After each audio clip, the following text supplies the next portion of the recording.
নমস্কার। গল্পসঙ্গীর গল্পের আসরে আপনাদের স্বাগত জানাই।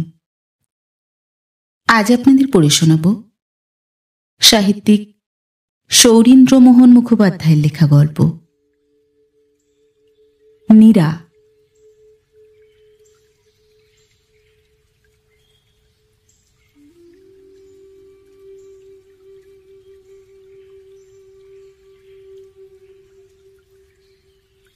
বহুকাল পূর্বে বৃদ্ধ নন্দকিশোরের পত্নী বিয়োগ হইয়াছিল। সে শোক ক্রমশ মন্দীভূত হইয়া আসিতেছিল। পরে যখন ৩ মাসের মধ্যে তাহার লক্ষ্মী স্বরূপা পুত্রবধূ সুরমা ও একমাত্র উপযুক্ত পুত্র কৃষ্ণকিশোরও ইহজগৎ পরিত্যাগ করিয়া গেল, তখন শিশু পৌত্রী নীরাই তাহার একমাত্র অবলম্বন হইল। বৃদ্ধের আরেকটি অবলম্বন ছিল, সেটি একটি সেতার। সুখে দুঃখে সম্পদে বিপদে বহুদিন ধরিয়া সেতারটি নন্দকিশোরের প্রিয় সহচরের স্থান অধিকার করিয়াছিল।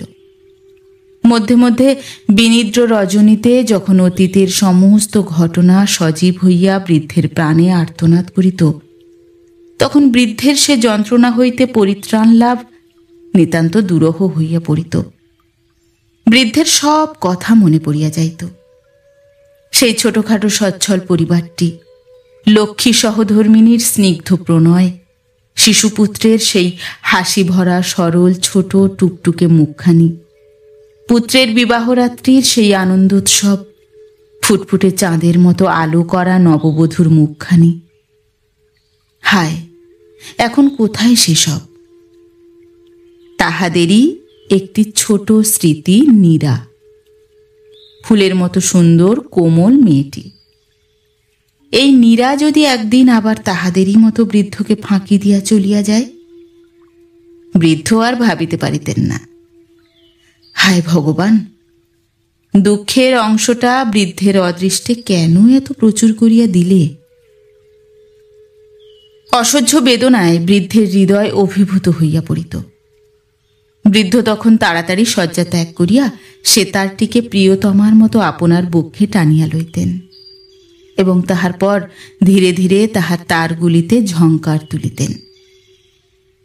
স্তব্ধ বিজন নিশীথে সমস্ত অতীত বেদনা যখন বৃদ্ধের জীর্ণ হৃদয় চূর্ণ করিত, তখন এই প্রিয় সেতারটি প্রিয়তম সুহৃদের ন্যায় তাহাকে সান্ত্বনা দিত। সেতার বাজাইতে বসিয়া বৃদ্ধ ভুলিয়া যাইতেন যে শয্যায় তাহার নাতনিটি নিদ্রা যাইতেছে। সেতারের ঝংকারে নীরার নিদ্রাভঙ্গ হইলে সে একেবারে ডাকিয়া উঠিত, দাদা।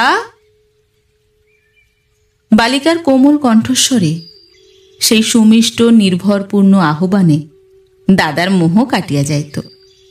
তিনি তাড়াতাড়ি সেতার রাখিয়া নীরার শয্যাপার্শ্বে আসিয়া কোমল স্বরে বলিতেন, কেন ডাকছ দিদি? ঘুম হচ্ছে না? না দাদা। বৃদ্ধ অস্থির হইয়া উঠিতেন। নীরার ঘুম হইতেছে না, তাই তো কি করা যায়?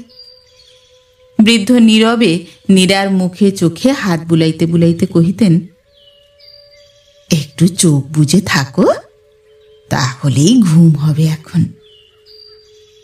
কিন্তু নীরা আবদার করিয়া বলিত, না দাদা, আমি আর শোব না। দাদা তখন তাহাকে ক্রোড়ে তুলিয়া লইয়া তাহার ছোট মাথাটি বুকের মধ্যে টানিয়া মৃদু করাঘাত পূর্বক বলিতেন, ঘুমাও লক্ষ্মী দিদিটি, না হলে অসুখ করবে। বালিকা ছোট মাথাটি নাড়িয়া ব্যগ্রভাবে বলিত, ঘুম যে কিছুতেই আসছে না। তখন স্নেহময় দাদার অস্থিরতার সীমা থাকিত না। তাড়াতাড়ি ঘরের জানালা খুলিয়া দিতেন। পরিস্ফুট জ্যোৎস্নালোকে বহিঃপ্রকৃতির সুমোহন শোভার দিকে চাহিয়া দাদা নীরাকে বলিতেন, ঘরে কেমন চাঁদের আলো এসেছে, এবার ঘুমাও তো দিদি। তুমি একটা গল্প বলো দাদা। বলিয়া নীরা জানালার ধারে বসিয়া পড়িত।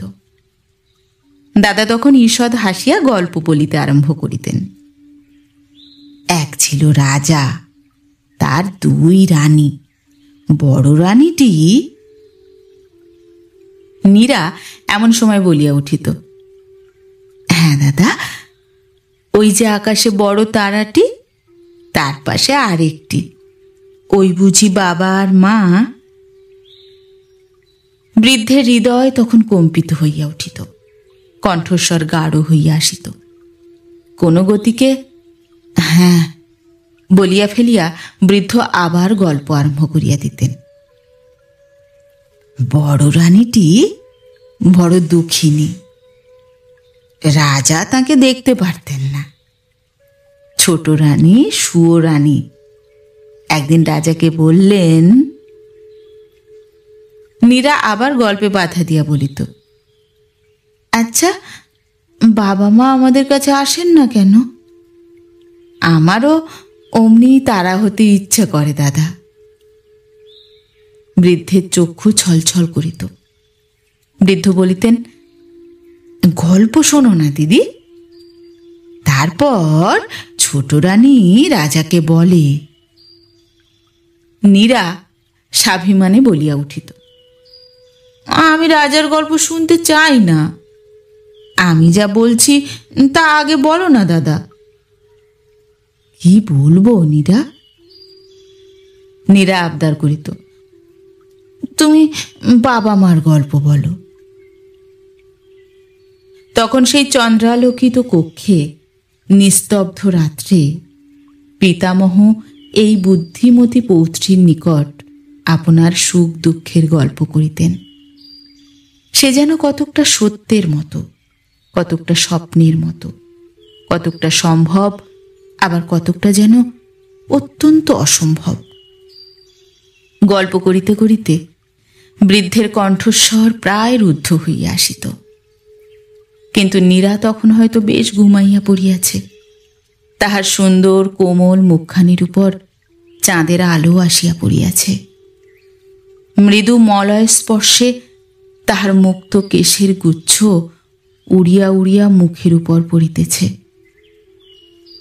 বৃদ্ধ অনিমেষ নেত্রে তাহার মুখের প্রতি চাহিয়া থাকিতেন, আর কত কি ভাবিতেন। এই চন্দ্রালোকে বৃদ্ধের মনে কত কথাই উদিত হইত। এই সরলা বালিকা কি দোষ করিয়াছিল যে ভগবান এই বয়সে তাহাকে সকল সুখ হইতে বঞ্চিত করিয়াছে? দীর্ঘ নিঃশ্বাস ফেলিয়া বৃদ্ধ কহিতেন, সবই গিয়াছে, কিন্তু স্মৃতিটুকু কিছুতেই যে যায় না ভগবান। ক্ষুদ্র পল্লীর সকলেই নন্দকিশোরকে শ্রদ্ধা করিতেন, ভালোবাসিতেন। এই সহায়হীন সম্বলহীন বৃদ্ধের উপকারের জন্য সকলেই ব্যগ্র ছিল। সুবিধামতো সকলেই বাগানের তরিতরকারি, ফলমূল প্রভৃতি উপহার দিত। বৃদ্ধকে সংসার সম্বন্ধে বড় একটা ভাবিতে হইত না। আর একজন বৃদ্ধকে যথেষ্ট ভালোবাসিতেন। তিনি পল্লীর বিখ্যাত ধনী গোবিন্দবাবু। গোবিন্দবাবু নন্দকিশোরের সমবয়স্ক এবং গীতবাদ্যে তাহার অনুরাগ ছিল। কাজেই সেতার নিপুণ নন্দকিশোরের সহিত তাহার বন্ধুত্ব একটু প্রগাঢ় হইয়াছিল। পূর্বে গোবিন্দবাবু পল্লীতে বড় একটা থাকিতেন না। কলিকাতায় প্রশস্ত বাসাবাটি নির্মাণ করিয়া সেখানেই বাস করিতেন।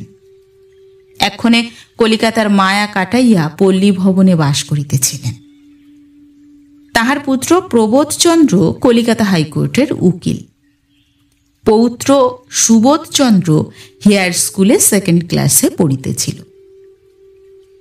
বৃদ্ধা সহধর্মিনী ভিন্ন পরিবারের আর সকলেই কলিকাতায় বাস করেন। গোবিন্দবাবু নন্দকিশোরকে যথেষ্ট সাহায্য করিতেন।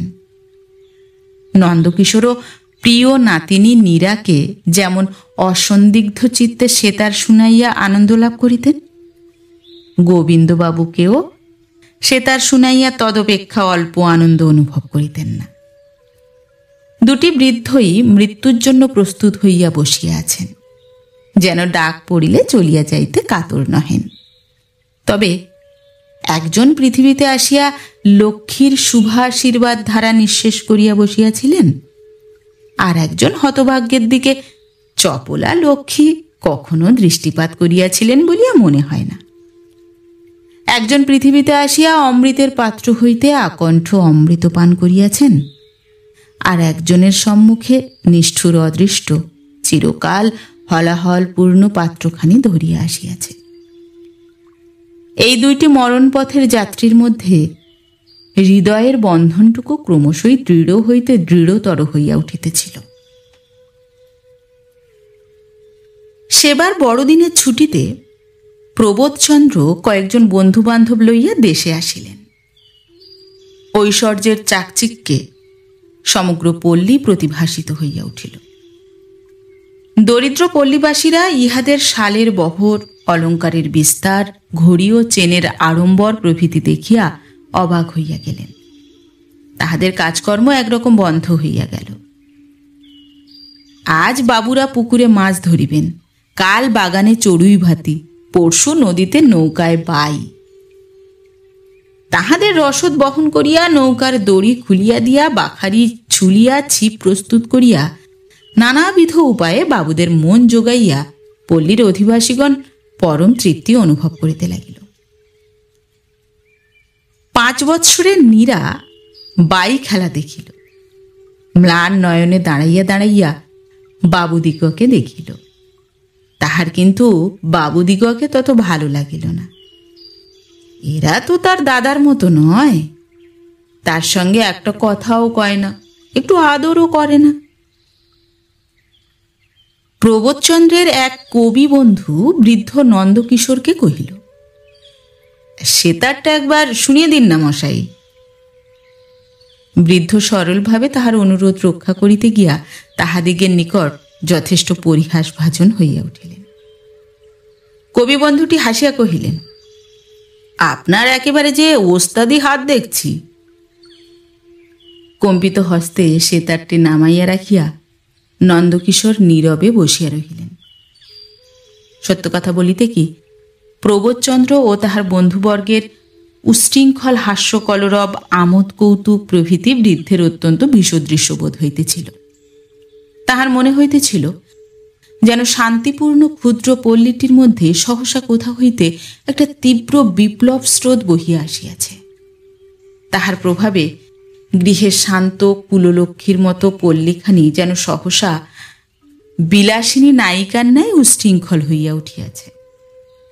হায়, কোথায় আজ সেই চিরপুরাতন সরল সহজ আনন্দ পরিপূর্ণ পল্লীশ্রী? ইংরেজি নববর্ষে প্রবোধচন্দ্র বাড়িতে একটা বড় ভোজের আয়োজন করিল। গোবিন্দবাবু নন্দকিশোরকেও নিমন্ত্রণ করিলেন। প্রবোধ কহিল, তাকে আবার আনা কেন? প্রবোধের জনৈক মক্কেল বন্ধু নববর্ষে উপলক্ষে প্রবোধকে একটি হীরক অঙ্গুরীয় উপহার পাঠাইয়াছিল। আহারের পর বৈঠকখানায় বসিয়া সেই অঙ্গুরীর সম্বন্ধে আলোচনা হইতেছিল। সকলেই প্রশংসা করিতেছিল। নন্দকিশোরও কম্পিত হস্তে অঙ্গুরীটি দেখিয়া তাহার নির্মাণ পারিপাট্যের প্রশংসা করিলেন।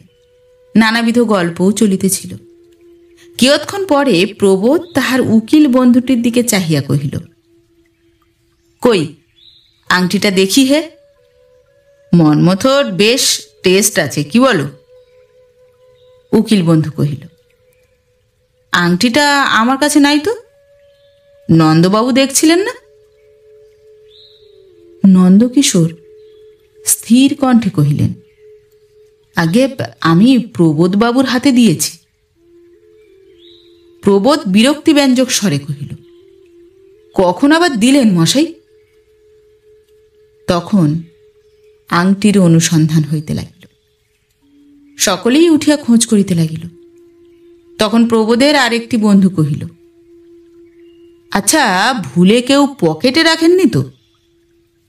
তখন সকলেই আপন আপন পকেট উল্টাইয়া দেখিতে ও দেখাইতে লাগিল। প্রবোধ কহিল, নন্দবাবুর পকেটটা দেখি। নন্দকিশোর কিছু না বলিয়া চুপ করিয়া রহিল। প্রবোধের বন্ধুবর্গ বলিয়া উঠিল, একই রকম মশাই, আমরা সবাই যখন পকেট দেখাতে পারলুম তখন আপনিই বা আর বাদ যান কেন? দেখান না পকেটটা।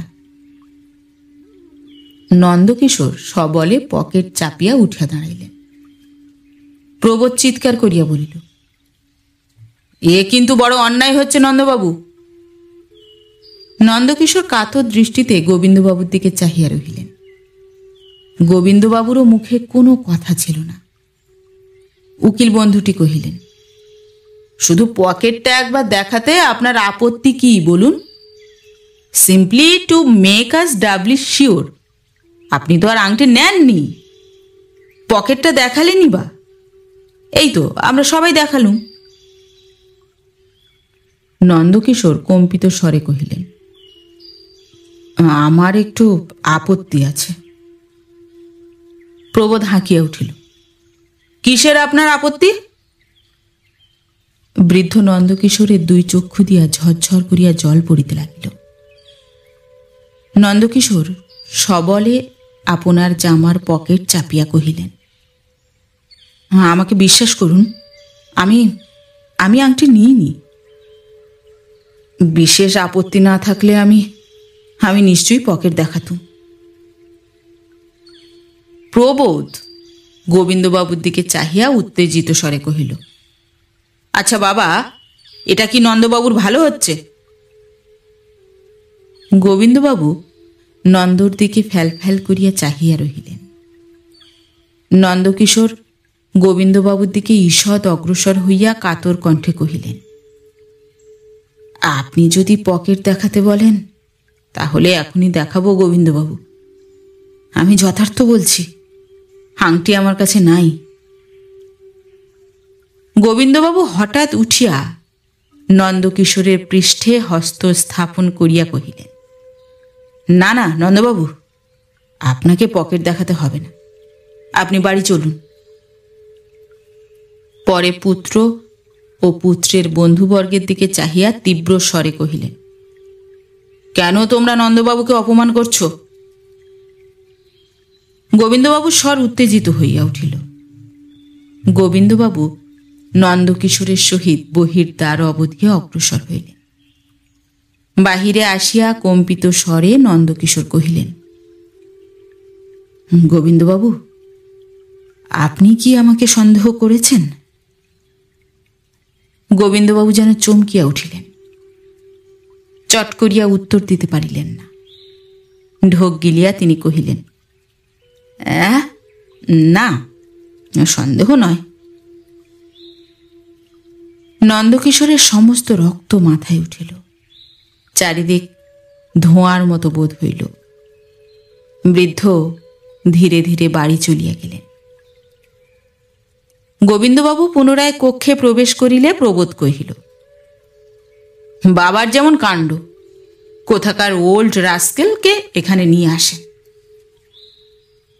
গোবিন্দবাবু গম্ভীর স্বরে কহিলেন, চুপ করো, নন্দবাবু লোক ভালো। প্রবোধ কহিল, লোক ভালো তো পকেট দেখালে না কেন? যদি আংটি না নেবে তাহলে পকেট দেখাতে আপত্তি কি? এরা সকলেই তো পকেট দেখালেন। গোবিন্দবাবু কিছু বলিলেন না। সেই দিন শেষ রাত্রে কম্প দিয়া গোবিন্দবাবুর জ্বর আসিল। গোবিন্দবাবুর পীড়ার জন্য পরদিন প্রভাতে প্রবোধের কলিকাতায় প্রত্যাগমন ঘটিল না। প্রায় 1 সপ্তাহ পরে গোবিন্দবাবু পথ্য পাইলেন। তাহার পরে একদিন প্রাতঃকালে প্রবোধের কলিকাতা গমনের জন্য ভৃত্যবর্গ জিনিসপত্র গুছাইতে ব্যস্ত হইল। প্রবোধ বৈঠকখানায় চুপ করিয়া বসিয়া কি ভাবিতেছিল। সহসা সে দেখিল কক্ষের এক কোণে ওয়েস্ট পেপার বাস্কেটের পার্শ্বে কি একটা ঝিকঝিক করিতেছে। উঠিয়া গিয়া দেখে সেই অঙ্গুরি। প্রবোধের বুকটা ধড়াস করিয়া উঠিল। সেই মুহূর্তেই নন্দকিশোরের বেদনাকাতর মুখখানি তাহার মনে পড়িয়া গেল। আহা, বেচারিকে বড়ই রূঢ় কথা বলা হইয়াছে। তাহার মনে বড় অনুতাপ হইতে লাগিল। বৃদ্ধ না জানি কত কষ্টই পাইয়াছে। বৃদ্ধের নিকট এখনই ক্ষমা প্রার্থনা করা কর্তব্য, কিন্তু এখন আর সময় নাই, এখনই যাত্রা করিতে হইবে। প্রবোধ স্থির করিল, এবারে যখন দেশে আসিবে তখন প্রথমেই বৃদ্ধের নিকট ক্ষমা প্রার্থনা করিবে। প্রবোধ চলিয়া গেল। গোবিন্দবাবুর বাড়িটা যেন বড় ফাঁকা ফাঁকা বোধ হইতে লাগিল। ভৃত্যকে ডাকিয়া বলিলেন, হ্যাঁ রে ভোলা, নন্দবাবু আসেননি? ভোলা কহিল, আগে তিনি তো এ কদিন আসেননি। একদিনও আসেননি? কেন রে? গোবিন্দবাবু ভাবিলেন বৃদ্ধের কি অসুখ করিয়াছে। সে রাত্রির প্রত্যেক ঘটনা গোবিন্দবাবুর মনে পড়িল। সেই কাতর কম্পিত কণ্ঠস্বর, সেই নিষ্কলঙ্ক হৃদয়ের ব্যাকুল নিবেদন। আহা, সেই লাঞ্ছনায় ও অপমানে বৃদ্ধের প্রাণে কতই না কষ্ট হইয়াছে। তাই বৃদ্ধ লজ্জায় ঘৃণায় আর এদিকে পদার্পণ করেন নাই। গোবিন্দবাবুর সামান্য একটু সর্দি হইলে যে নন্দকিশোর এক দণ্ডে তাহার কষ্ট লাঘবের চেষ্টা করিতেন, সেই নন্দকিশোর আজ কয়দিন একেবারে এদিকে আসেন নাই। সেই নন্দকিশোরকে, সেই প্রাণের বন্ধুকে গোবিন্দবাবু সে রাত্রে একটু সন্দেহ করিয়াছিলেন। হ্যাঁ, করিয়াছিলেন বই কি। অনুশোচনায় গোবিন্দবাবুর হৃদয় দগ্ধ হইতেছিল। গোবিন্দবাবু ডাকিলেন, ভোলা, আগে তুই চট করে একবার নন্দবাবুকে ডেকে আনতো, আর বলিস যে যে আংটি হারিয়েছিল তা পাওয়া গেছে। কয়েক মুহূর্ত পরে ভোলা ফিরিয়া আসিয়া কহিল, বাড়িতে কেউ নেই। অধীরভাবে গোবিন্দবাবু কহিলেন, সে কি, কোথায় গেল সব? তা কেউ বলতে পারলেন না, বাড়িতে জিনিসপত্রও কিছু নেই। কবে গেল? পাড়ার লোকে বলে যেদিন আপনার অসুখ করে তার পরদিন সন্ধ্যার সময় তিনি নাতনিটিকে নিয়ে কোথায় চলে গেছেন, আর ফিরে আসেননি। গোবিন্দবাবু চারিদিক অন্ধকার দেখিতে লাগিলেন। তাহার মাথা ঘুরিতে লাগিল। তিনি বিছানায় শুইয়া পড়িয়া মনে মনে কহিলেন, হায় বন্ধু, এমনই করিয়া আমার অপরাধের শাস্তি দিয়া গেলে, ক্ষমা ভিক্ষার অবসরটুকুও কাড়িয়া লইলে। এই ঘটনার পর প্রায় 5 বৎসর কাটিয়া গিয়াছে। এই নাতি সংক্ষিপ্ত অবসরটুকুর মধ্যে গোবিন্দবাবুর পরলোক প্রাপ্তি হইয়াছে। প্রবোধচন্দ্রের পসারও পূর্বাপেক্ষা অনেক বাড়িয়াছে। তাহার পুত্রটিও বিয়ে পড়িতেছে। চঞ্চলা কমলা এই পরিবারটির উপর আপনার স্নেহদৃষ্টি অচঞ্চলই রাখিয়াছেন। সরস্বতী দেবীরও কৃপা প্রকাশে কার্পণ্য ছিল না। পূজার ছুটিতে পক্ষী শিকারের জন্য প্রবোধচন্দ্র নদিয়ার একটি বিলে বেড়াইতে গিয়াছিলেন। খোড়ের নাতি প্রশস্ত খাতে নৌকা রাখিয়া প্রবোধচন্দ্র পল্লীগ্রাম দর্শন বাসনায় একাকী প্রান্তর মধ্যে বেড়াইতে চলিলেন। পল্লীর কৌতূহলী বালক বালিকা ও বধূবর্গ সাহেবী পোশাক পরা প্রবোধচন্দ্রকে বিস্ময় বিহ্বল দৃষ্টিতে দেখিতে লাগিল। প্রবোধচন্দ্র মাঠের মধ্যে সংকীর্ণ পথ দিয়া কিছু দূর অগ্রসর হইয়া একটা গ্রাম্য পথে পড়িলেন।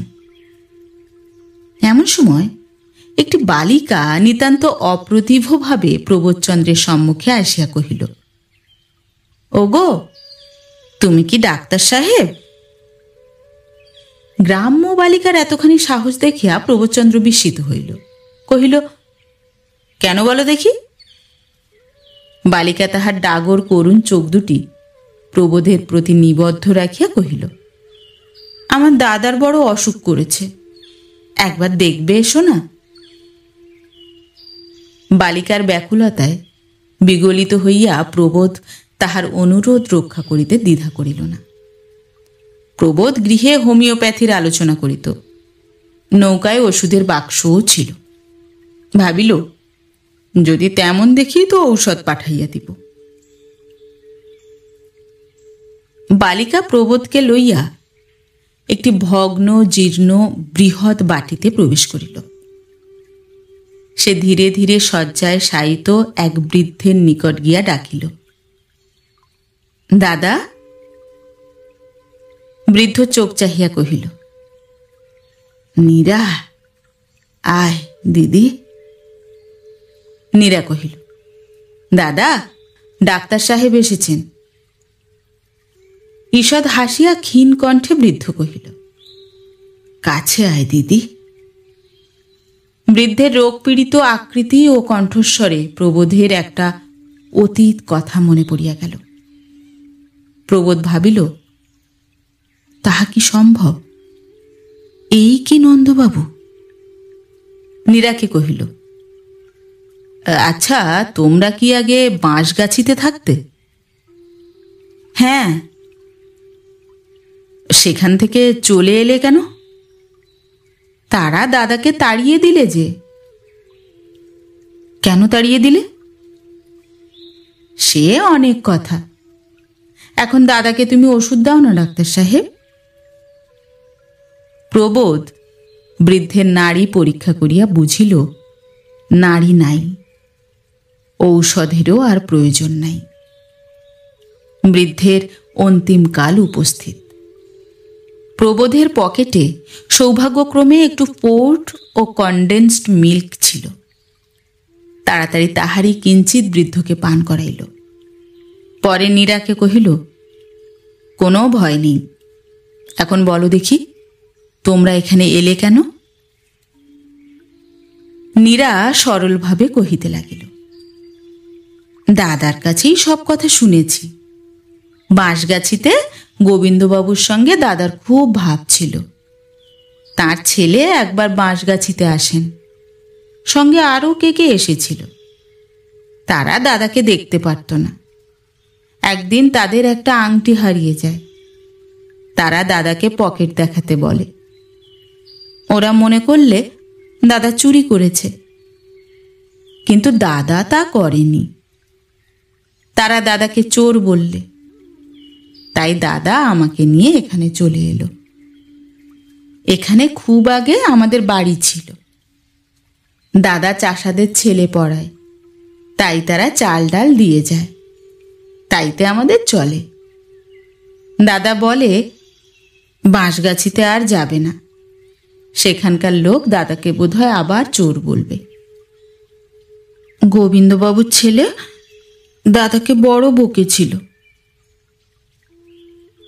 বালিকার চোখ হইতে টস করিয়া এক ফোঁটা জল পড়িল। প্রবোধ গম্ভীর স্বরে কহিল, তা তোমার দাদা যদি চুরি করেননি তো পকেট দেখালেন না কেন? বালিকা অবনত মস্তকে কহিল, দাদা কেমন করে পকেট দেখাবে? গোবিন্দবাবুর বাড়িতে দাদার যে নিমন্ত্রণ ছিল, তারা দাদাকে কমলা লেবু, আঙুর, আপেল এইসব খেতে দিয়েছিল। দাদা তা নিজে না খেয়ে সেগুলি চুপি চুপি পকেটে করে আমার জন্য নিয়ে আসছিল। পকেট দেখালে গোবিন্দবাবুর ছেলে টেলেরা পাছে ঠাট্টা করে, তাই দাদা পকেট দেখায়নি। দাদা যখন যেখানে খেতে যায় তখনই নিজে না খেয়ে আমার জন্য সব নিয়ে আসে। আমি কত বারণ করি, তবু দাদা শোনে না। প্রবোধের হৃদয় অসহ্য বেদনায় বিদীর্ণ হইয়া যাইতেছিল। হায়, বৃদ্ধ স্নেহের অনুরোধে সে রাত্রে অপবাদ বহন করিতেও প্রস্তুত ছিল। দীর্ঘ নিঃশ্বাস ফেলিয়া প্রবোধ কহিল, তোমার বাবা মা নেই?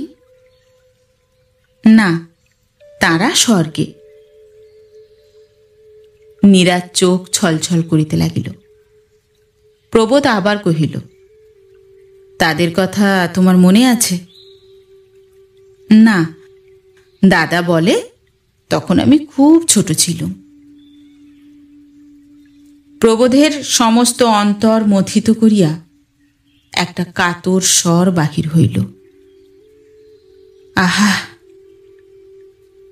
প্রবোধ ভাবিল, হায়, ইহাদের প্রতি কত নৃশংসতা করিয়াছি। এই পিতৃমাতৃহীনা বালিকাটির একমাত্র আশ্রয় সেই হতভাগ্য বৃদ্ধকে সাহায্য করা দূরে থাকুক, তাহাকে কি বর্বরভাবে লাঞ্ছিত করিয়াছি। হায়, কি করিয়া সে গভীর পাপের প্রায়শ্চিত্ত হইবে? প্রাণ দিয়াও যদি এ পাপের প্রায়শ্চিত্ত হয়, প্রবোধ তাহাতেও কিছুমাত্র অসম্মত নহে। বৃদ্ধ ধীরে ধীরে ডাকিল, দিদি। কেন দাদা? কাছে একবার আয় না দিদি। নীরা বৃদ্ধের শয্যাপার্শ্বে বসিয়া তাহার ললাটে হাত বুলাইতে লাগিল। বৃদ্ধ ধীরে ধীরে কহিলেন, তোকে কার কাছে রেখে যাব দিদি? বালিকার ঊর্ধ্বস্বরে কহিল, ও কথা বলো না দাদা, আমার বড় কান্না পায়। তুমি ভালো হবে দাদা, ডাক্তার সাহেব বলেছেন। হায়, এই মাতৃহৃদয়া বালিকার সান্ত্বনা কি মধুর, কি সুন্দর! প্রবোধ ধীরে ধীরে ডাকিল, নন্দবাবু। বৃদ্ধ অতি কষ্টে চাহিলেন। প্রবোধ কহিল, আমাকে মাপ করবেন নন্দবাবু। আমি প্রবোধ, বাঁশগাছির গোবিন্দবাবুর ছেলে। আমি বেশ বুঝতে পারছি আমি আপনাদের এ দুর্দশার কারণ। বলুন, কি করলে আপনাকে সুখী করতে পারি? বৃদ্ধের মৃত্যুচ্ছায়ামলিন মুখে একটু ক্ষীণ হাসি ফুটিয়া উঠিল। শীর্ণ হাতখানি নীরার অঙ্গে স্থাপন করিয়া অতি কষ্টে কহিলেন, নীরা অনাথিনী, ওকে দেখো। প্রবোধ কহিল, আমার সমস্ত বিষয়ের উত্তরাধিকারী একমাত্র পুত্র সুবোধের সঙ্গে আমি নীরার বিবাহ দিব, প্রতিজ্ঞা করছি। বলুন, আপনার এতে মত আছে? বৃদ্ধ প্রবোধের দিকে চাহিয়া রহিলেন। কৃতজ্ঞতায় তাহার নয়ন প্রান্তে দুই বিন্দু অশ্রু মুক্তার মতো গড়াইয়া পড়িল। বৃদ্ধ কহিলেন, চির দুঃখিনী নীরা সুখী হবে, ভগবান তোমার ভালো করুন। বৃদ্ধ স্থির হইলেন। নীরার হাতখানি আপনার বুকের উপর টানিয়া কহিলেন, সুখী হও নীরা, দিদি আমার। তাহার পর বৃদ্ধের কণ্ঠ নীরব হইল। প্রবোধ তাড়াতাড়ি বুকে হাত দিয়া দেখিল, সব ফুরাইয়াছে। বৃদ্ধের জীবনদীপ চিরদিনের জন্য নির্বাপিত হইয়াছে। আশ্রয়হীনা নাতিনীটির সংস্থান করিয়া দিবার জন্যই যেন বৃদ্ধ এতক্ষণ জীবিত ছিলেন। নীরা বৃদ্ধের বুকের উপর মাথা রাখিয়া ডাকিল, দাদা। কে উত্তর দিবে? তাহার স্নেহময় সরল হৃদয় দাদা আজ এত দিন পরে ছুটি পাইয়াছেন। আজ তাহার সকল দুঃখ, সকল শোকের অবসান। নীরা ভূমিতে লুটাইয়া কাঁদিতে লাগিল।